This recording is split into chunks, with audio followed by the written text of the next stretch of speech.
This is a recipe I came up with for a low-carb chicken marinara bowl.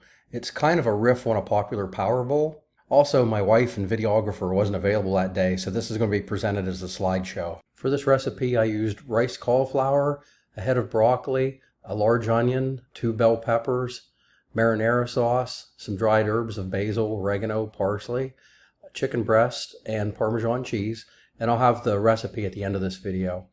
I used a 10-ounce and a 20-ounce bag of riced cauliflower and thawed them according to the package instructions, and then put them into a large bowl. Next, I broke down the head of broccoli. I cut the flowerets off and then cut the flowerette stems off every 1/4 of an inch, and then broke the flowerets down into 1/2 inch to 3/4 inch pieces to make it easier to steam and easier to rehydrate. And my favorite part of the broccoli is the stem. I pickled all the green stuff off to the white core and then sliced that up into 1/4 inch slices and added it with it. I steamed the broccoli for about 5 minutes and then added it to the bowl of cauliflower.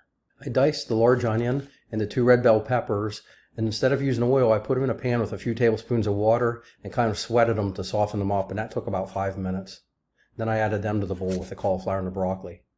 After removing any visible fat and sinew off the chicken breast, they were pretty thick, so I sliced them lengthwise into 1/2 inch slices, then laid that over and cut that into 1/2 inch slices, and then turned that sideways and cut it into a 1/2 inch dice.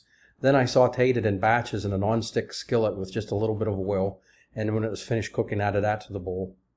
Here's a slide shot of all the vegetables and the meat in a large bowl, and I'm getting ready to add the spices and the marinara sauce. So here I added a tablespoon of dried basil, a tablespoon of dried oregano, a tablespoon of dried parsley, and 1 tablespoon of salt. That might seem like a lot of salt, but really you'll have to add more later probably. The general rule is 1 teaspoon of salt to a pound of meat. Plus there's a lot of vegetables here. 1½ teaspoons of black pepper. I sprinkled them over the bowl and then I stirred it all up.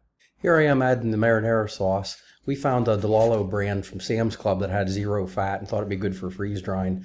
Initially I added a 24-ounce jar of it, and it didn't seem like it was moist enough when I stirred it around, so I opened another jar up and added about 8 ounces more to it.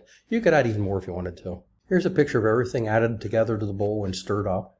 Next I added the Parmesan grated cheese over top. I estimate I used about 1/2 cup. You could do it to your own liking here.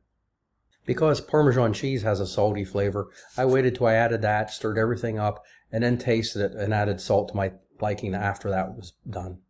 This recipe made about 14 cups of food, and we averaged putting 3 cups of food on each of our small Harvest Right trays.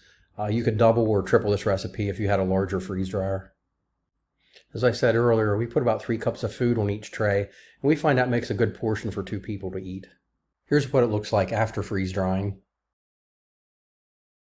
We find our 3-cup portions fit really well into a 1-quart bag, and we use a 300cc oxygen absorber before we seal them.